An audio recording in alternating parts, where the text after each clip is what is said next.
The Vathari orbital command station above Europa was massive. It hung in space like a small moon, filled with thousands of soldiers and the technology to control the entire outer solar system. Its shields could withstand attacks from dozens of ships. Its weapons could destroy a planet. At 400 Galactic Standard Time, it simply ceased to exist. The antimatter lance fired from a hidden position near Saturn. The beam traveled at nearly the speed of light, a focused stream of pure destructive energy. It hit the command station shields and didn't slow down. The shields, designed to stop conventional weapons, couldn't handle the fundamental forces that Hana had unleashed. The station exploded in a flash of light so bright that it could be seen from Earth without a telescope. 4,000 Vathari personnel died before they knew they were under attack. Admiral Tay watched from the bridge of the Indomitable as the explosion faded. Around his ship, 49 other human warships dropped their stealth fields and appeared on every Vathari sensor in the system. All ships, execute attack pattern Delta, Tay ordered calmly. Navigation Officer Young input the coordinates with steady hands. Jump calculations complete, sir. Tactical, paint all targets, Tay continued. Jin, the tactical officer, worked his console with practiced efficiency. Red targeting indicators appeared on every Vathari ship in the system. There were 300 of them, ranging from small patrol craft to massive battleships. The Vathari fleet was caught completely by surprise. They had been relaxed, confident, lazy. Their ships were in maintenance mode. Crews were sleeping. Shields were at minimum power. That was their first mistake. Their second mistake was trying to fight humans using standard Vathari tactics. The human ships moved like nothing the Vathari had ever seen. They didn't maintain formation. They didn't follow predictable attack patterns. They swarmed like angry insects, each ship taking independent action, but somehow working together perfectly. Vathari Fleet Commander Rax watched his tactical display in disbelief. "Where did these ships come from?" he demanded. "How many humans survived the invasion?" His second officer checked the sensor data, his translator converting his words into the standard galactic language. "These ships, they were built after we arrived. Somehow they built an entire fleet without us knowing." Rax felt a cold feeling in his stomach. "Impossible. We monitored their manufacturing facilities. We controlled their resources. They built them in space," the officer replied, understanding finally. "In hidden facilities we never found. They've been planning this for 3 years. Rax straightened in his command chair. "It doesn't matter. We still outnumber them 6-1. We have superior technology. Order all ships to battle formation." But the Vathari fleet was already dying. Engineer Sue sat in a small, cramped cockpit of an unmanned drone ship. Technically, the ship could fly itself. But Sue had volunteered to pilot it manually for one reason: accuracy. The drone ship was packed with fusion cores set to overload. It was basically a flying bomb. Sue aimed it directly at a Vathari battleship and accelerated to maximum speed. The Vathari battleship's automated defenses opened fire, destroying dozens of other drone ships around Sue. But there were too many targets. The automated systems couldn't track them all. "For Earth," Sue whispered, and activated the ejection system. The tiny escape pod launched backward at high speed, ripping Sue away from the drone ship at forces that nearly made him black out. Automated systems took over the drone, keeping it on course for the final 3 seconds of its existence. The drone hit the Vathari battleship's shields. The fusion cores overloaded simultaneously, creating an electromagnetic pulse that rippled across the shield frequencies. For exactly 2 seconds, the battleship's shields collapsed. 2 seconds was all the Indomitable needed. Jin fired the Indomitable's railguns. The kinetic projectiles, simple chunks of metal accelerated to tremendous speeds, tore through the unprotected battleship hull like paper. Secondary explosions rippled through the Vathari ship as its power cores destabilized. "Target destroyed," Jin reported. "Next target," Tay ordered. This scene repeated across the solar system. Hundreds of drone ships piloted remotely by volunteers who ejected at the last second, sacrificed themselves to strip away Vathari shields. Human warships followed immediately with kinetic weapons, railguns, and missiles. The Vathari had laser weapons and plasma cannons that were far more advanced, but their advanced weapons couldn't hit targets that moved unpredictably and didn't care about their own safety. Commander Rax tried to organize a defense. "All ships concentrate fire on the human flagship. 20 Vathari ships turned their weapons toward the Indomitable.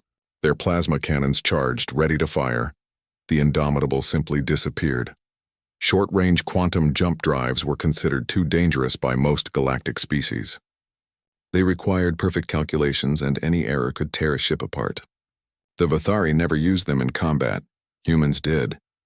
The Indomitable reappeared behind the Vathari formation, already firing. 3 Vathari ships exploded before they could react. Young smiled from his navigation console. "Jump successful, sir. Recalculating for next jump." "Make it count," Tay said. "We can't do this too many times. The drives need to cool down." The battle lasted 6 hours. By the end, 300 Vathari ships were destroyed or disabled. Earth lost 23 vessels, most of them drone ships. It was the most lopsided defeat in Vathari military history. But the victory in space was only part of Operation Hammer. On Jupiter's moon, Ganymede, where the Vathari held 5,000 human prisoners, Commander Hyun led a ground assault team. They came in fast, using drop pods that looked like falling debris on sensors.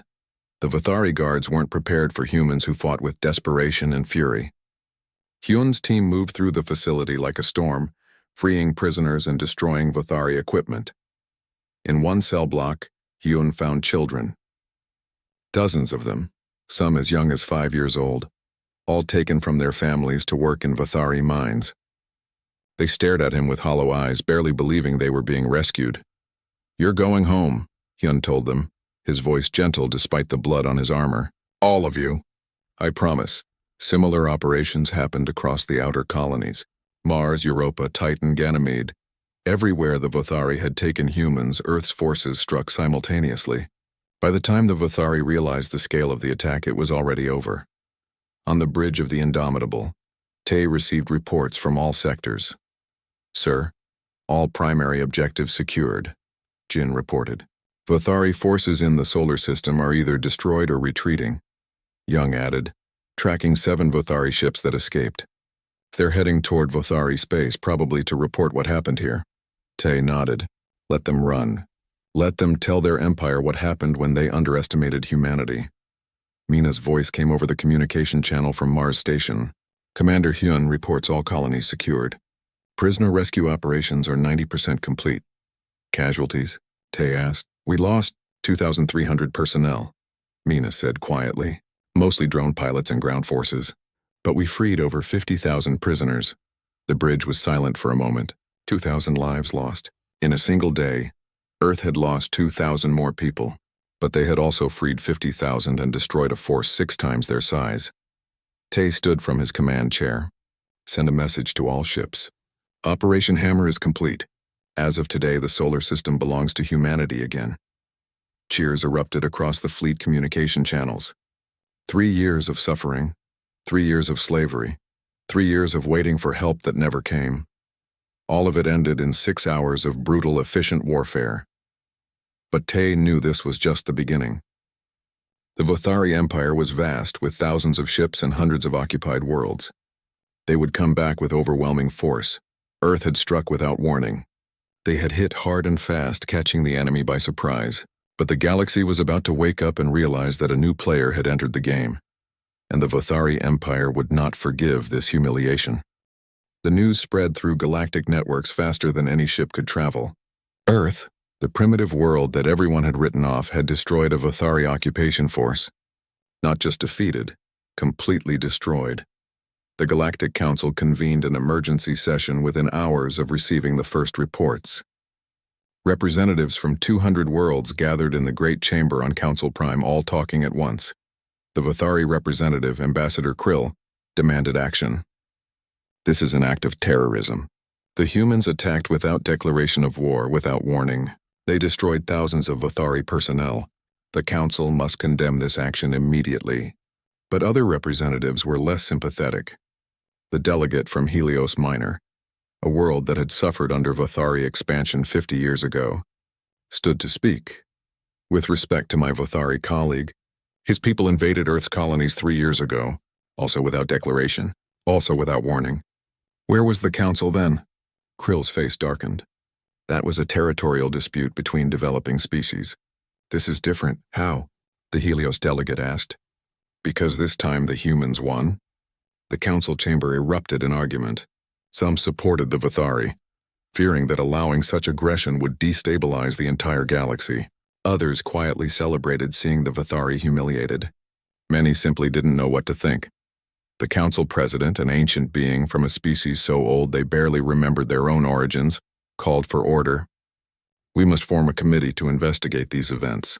We will schedule hearings, gather testimony, and make a thorough study of the situation. How long will that take? Someone asked.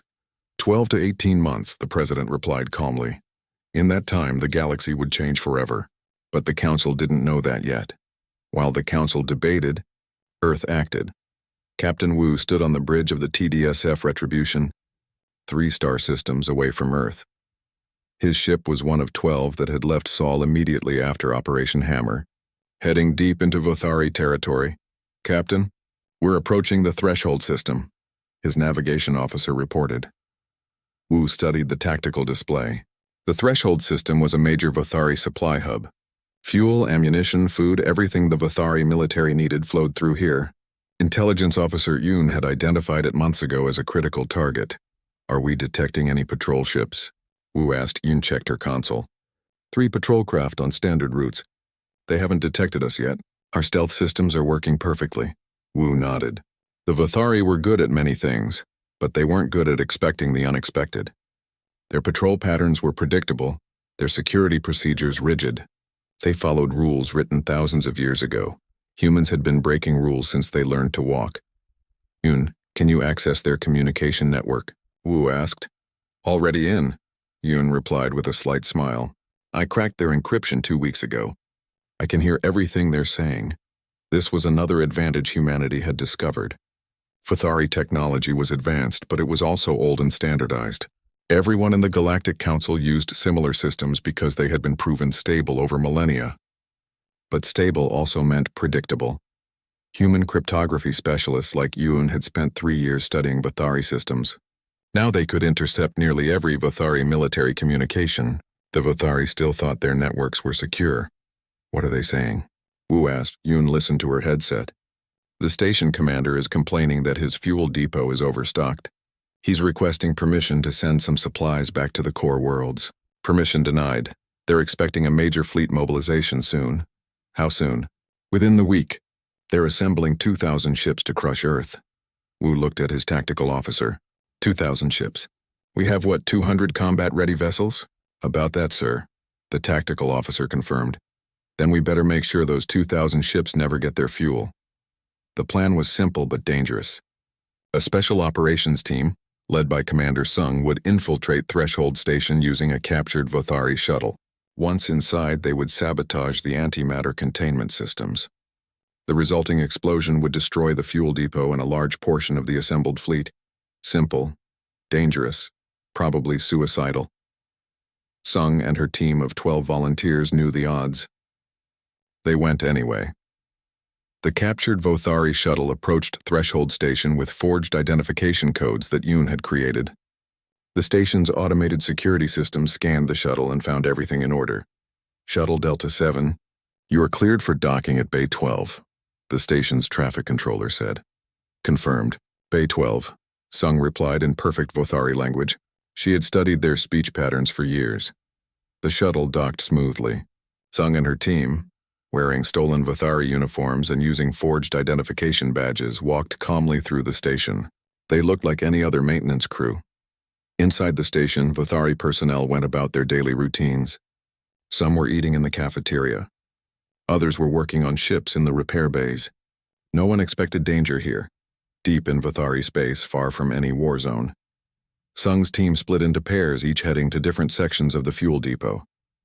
They had memorized the station layout from stolen blueprints. Every step was planned. In the primary antimatter containment facility, Sung found what she was looking for, the magnetic field generators that kept the antimatter safely contained. If those fields failed even for a microsecond, the antimatter would touch normal matter and, well, there wouldn't be a station anymore. Sung planted a small device on the main control panel. It was a marvel of human engineering, a quantum virus that would infiltrate the control systems and make the Vathari's own computers. Think the containment fields were stable when they actually Weren't. Package delivered, Sung whispered into her communicator. 5 other voices confirmed the same from different locations around the station. Extraction point in 3 minutes, Sung ordered. Move. The team walked quickly but calmly toward their shuttle. They were almost there when a Vathari security officer stopped them. Wait, the Vathari said. I don't recognize your unit designation. Sung's hand moved toward her concealed weapon, but she forced herself to stay calm. We're from the 6th Engineering Corps, transferred here last week. The security officer checked his datapad. I don't have any record of new transfers. One of Sung's team members quietly activated a device on his belt. It emitted a specific frequency that interfered with Vathari neural implants, something humans had discovered by accident and weaponized immediately. The security officer stumbled, confused. What was I? You were going to let us pass, Sung said firmly, using command voice techniques she'd learned from psychological warfare training. Right. Yes. Carry on, the officer said. Still dazed, the team reached their shuttle with 30 seconds to spare. As they undocked and accelerated away from the station, Sung activated the quantum virus. On the Retribution, Captain Wu watched the station on long-range sensors. Captain, I'm detecting energy fluctuations at the fuel depot, his sensor officer reported. Something's wrong with their containment systems. Get us clear, Wu ordered. Maximum speed. The Retribution and its sister ships jumped away just as Threshold Station exploded. The antimatter reacted with normal matter, releasing energy equivalent to several hundred fusion bombs. The station vaporized instantly, but the explosion didn't stop there. The energy wave reached the assembled Vathari fleet, over 500 ships that had been docked nearby for refueling. Their shields activated automatically, but antimatter explosions released energy at a fundamental level that shields couldn't fully block. Ships closest to the station were destroyed outright. Ships farther away took critical damage, their systems fried by electromagnetic pulses. When the energy finally dispersed, a quarter of the Vathari's assembled invasion fleet was gone. The rest was damaged and without fuel. In the council chambers, Ambassador Krill received the news. His face went from its usual green color to pale white. Impossible, he whispered.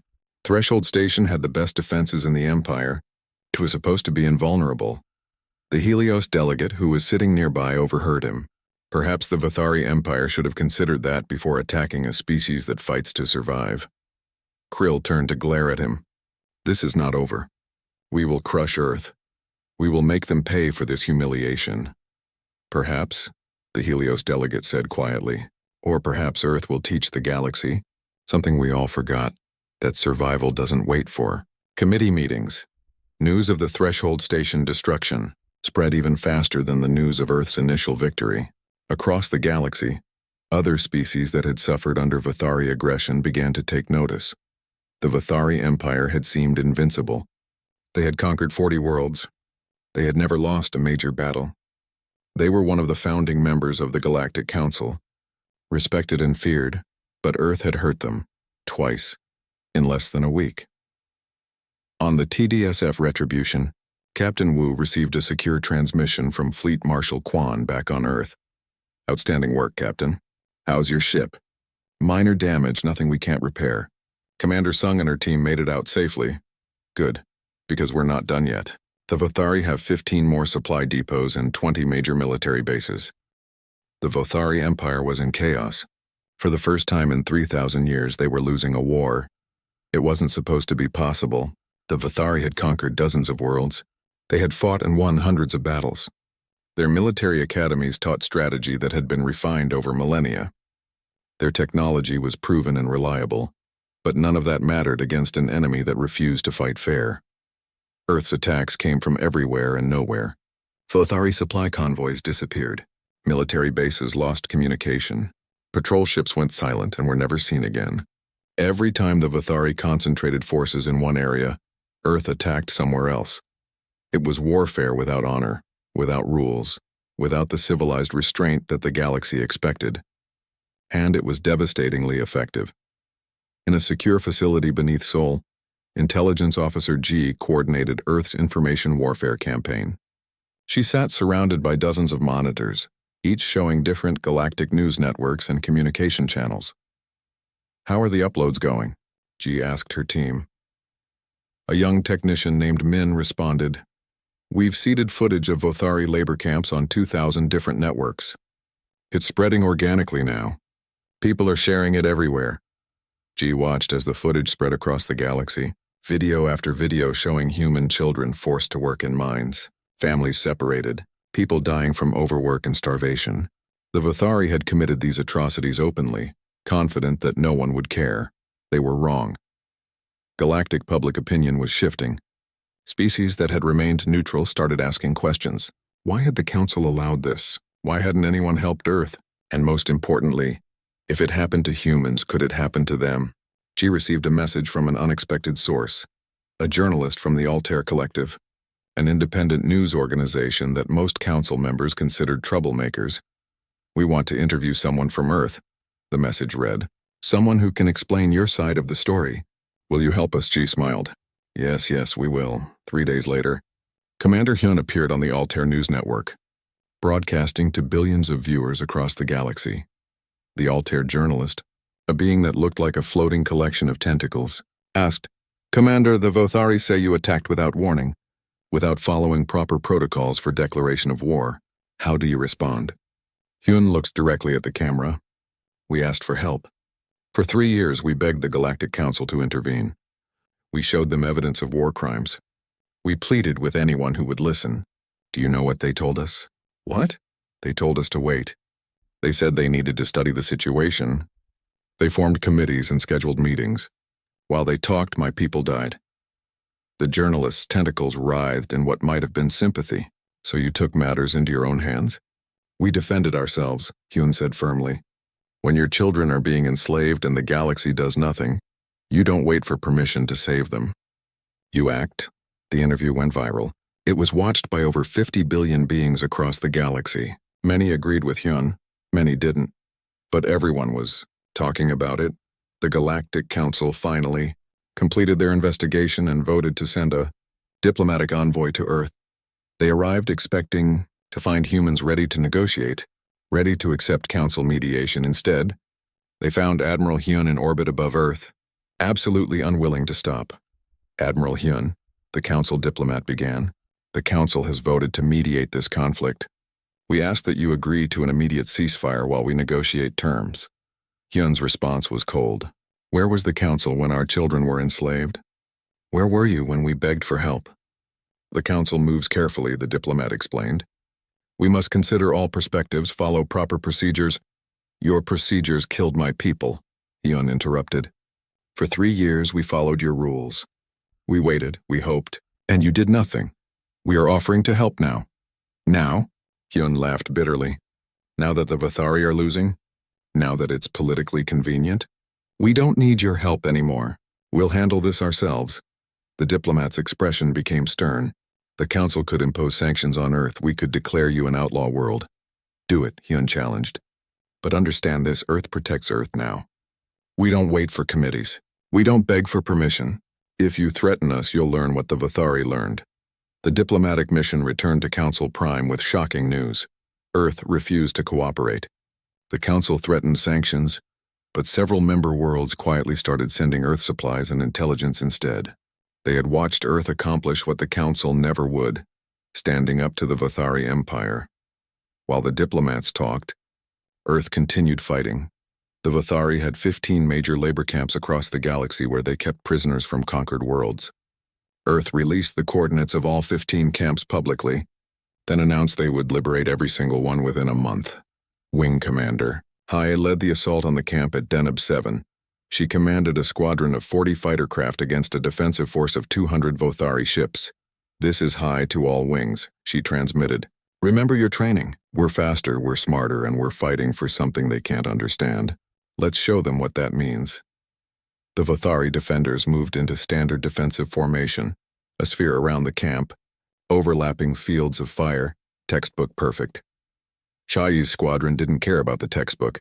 They came in fast, using the gravity of nearby planets to slingshot themselves into attack angles the Vothari couldn't predict. Human pilots could tolerate G-forces that would kill most other species. They could execute maneuvers that Vothari navigational computers said were impossible. Shia dove toward the planet's surface, so close that her ship's hull began to heat from atmospheric friction. Vothari fighters followed, trying to get a target lock. At the last possible second, Hai pulled up sharply, her ship screaming under the stress. The Vothari fighters couldn't match the turn. 3 of them crashed into the planet's atmosphere and burned up. Never follow a human into a gravity well, Hai said to herself, already lining up her next attack. Her squadron danced through the Vothari defenses like wolves among sheep. One by one, the defensive ships fell. It took 6 hours, but the camp was finally undefended. Ground forces landed and freed 2,000 prisoners from 12 different species. All of them had been slaves of the Vothari Empire. All of them went home with stories about how Earth saved them when the Council wouldn't. Similar operations played out across the galaxy. Every camp Earth liberated, every Vothari defeat, every human victory changed the political landscape. Species that had stayed silent started speaking up. Old grudges against the Vothari Empire surfaced. Questions about Council effectiveness became louder. Some worlds even started following Earth's example, taking defensive action without waiting for Council approval. The Vothari Emperor finally realized the situation was out of control. Earth wasn't just winning battles. Earth was destroying the Vothari's reputation, their power base, their entire position in galactic politics. In a rare public address, the Emperor made his decision. Earth must be destroyed completely. Not defeated. Not occupied, destroyed. We will assemble every ship, every soldier, every weapon we possess. We will erase humanity from the galaxy as a lesson to anyone who dares defy the Vothari Empire. It was exactly what Fleet Marshal Quan had been waiting for. At Earth's Strategic Command, Quan reviewed intelligence reports with his logistics coordinator Na. They're pulling back from every front, Na reported, abandoning their border defenses, recalling ships from occupied territories. Everything is heading to their homeworld. How many ships will they have? Quan asked. Estimate 5,000 combat vessels plus orbital defense platforms equivalent to another 2,000 ships. And we have 300 operational warships. Maybe 400 if we include ships still being repaired. The numbers were impossible. Even with superior tactics, even with surprise and clever strategy, there was no way 300 ships could defeat 7,000. But Quan was smiling. Tell me you have a plan, Na said. Knowing that smile, I have a plan, Quan confirmed, and it's going to change everything. On the bridge of the Indomitable, Admiral Tay received orders directly from Quan. As he read them, his eyes widened. Sir, this plan, it's brilliant. It's also insane. Scientist Hana's voice came over the secure channel. The quantum disruption array is ready. But I have to warn you, we've only tested it in simulation. If it doesn't work, then we all die, Tay finished. But if it does work, we win. That's a better chance than we've had in 3 years. Earth was preparing for its final gambit. The Vothari were gathering every weapon they had to destroy humanity completely, and the Galactic Council was still forming committees to study the situation. The galaxy was about to learn that speed matters, that decisiveness matters, that while bureaucrats talked, warriors acted, and Earth's warriors were about to attempt something no species in galactic history had ever done: attack an empire's homeworld with a force outnumbered 20-1 and win. The Vothari homeworld of Voth Prime hung in space like a jewel, surrounded by the largest military fleet ever assembled in galactic history. 5,000 warships arranged in perfect defensive formation, orbital defense platforms with enough firepower to sterilize entire planets, automated weapon systems covering every possible attack angle. It was a fortress that no force in the galaxy could penetrate. The Vothari Emperor sat in his throne room, confident that when the humans arrived, they would be crushed so thoroughly that nothing would remain except a warning to other species. Never challenge the Vothari Empire. He was about to learn how wrong he was. Admiral Tay stood on the bridge of the Indomitable, looking at the tactical display showing the Vothari defensive positions. Around him, the entire human fleet of 300 ships prepared for battle. Sir, we're detecting movement in the Vothari fleet, Jin reported from Tactical. They're reforming to meet us. Let them, Tay said calmly. Mina, is everyone in position? From Mars Station, Mina's voice came through clearly. All support teams ready. The quantum disruption array is charging. Tay confirms we'll have one shot at this. One shot is all we need, Tay replied. The human fleet dropped out of faster-than-light travel at the edge of the Voth system. Every Vothari sensor immediately detected them. It would have been impossible to hide 300 ships anyway. Earth wasn't trying to hide, they were trying to distract. "Human fleet, this is Vothari Defense Command," a voice transmitted. "You are outnumbered 17 to 1. Surrender now and your deaths will be quick." Tay opened a channel that broadcasted to the entire Vothari fleet. "This is Admiral Tay of the Terran Defense Fleet. We came here to end this war. We gave you a chance to leave us alone. You chose destruction instead. What happens next is your choice. Your arrogance will be your death," the Vothari commander replied. The Vothari fleet opened fire. 5,000 ships, all focusing on the human vessels. The amount of energy released in those first few seconds was enough to destroy small moons. The human ships scattered like leaves in a storm. They didn't try to hold formation or fight directly. They ran, dodging and weaving through the incoming fire, using every trick they had learned in 3 years of desperate warfare. Navigation Officer Young worked frantically at his console, calculating quantum jumps that were happening too fast for the Vothari to track. The Indomitable blinked in and out of normal space, appearing hundreds of kilometers away each time, firing its railguns and then jumping again before the Vothari could target it. But Earth's ships were taking damage. For every Vothari vessel they destroyed, the humans lost 3. The math was simple and brutal. At this rate, the human fleet would be gone in less than an hour. That was the plan. Deep on Earth, in a facility that took 3 years to build, Chief Engineer Day stood in front of a machine that shouldn't exist. The Quantum Disruption Array was built from stolen Vothari technology, human innovation, and desperation. Scientist Hana stood beside him, monitoring power levels. "We're at 70% charge. 3 more minutes. Will it work?" Tay asked quietly. "The theory is sound," Hana replied, "but we've never tested it on this scale. If I made even one small mistake in the calculations, then we all die," Day said. "But if you're right, we save everyone. I trust you, Hana." Above Voth Prime, the battle raged. The human fleet was being destroyed, but they were taking time to die. Every ship fought to its last breath, making the Vothari pay for every meter of space. Wing Commander High's fighter squadron was down to 12 ships from the original 40. She flew through a debris field using destroyed ships as cover, taking shots when she could. "High to all wings," she transmitted. "Buy them time. That's all we need to do. Buy them time." Her fighters dove into impossible attack runs, sacrificing themselves to keep the Vothari fleet focused on the battle. One by one, they fell. On the Indomitable, Admiral Tay watched the casualty reports climb. 200 ships now. 180. 150. "Sir, at this rate we'll be destroyed in 20 minutes, Jin reported, his voice strained. "How long until the array is ready?" Tay asked. Mina's voice came through, tense. 2 minutes, all ships, Tay broadcast. "Hold for 2 more minutes. Whatever it takes." The human fleet contracted, pulling closer together. The Vothari, sensing victory, pressed their attack. They moved in for the kill, bringing their entire fleet within range of Earth's dying forces. Exactly as Fleet Marshal Quan had planned. On Earth, Dai watched the power meter hit 100%. "We're ready." Hana took a deep breath and activated the Quantum Disruption Array. The effect wasn't visible to human eyes.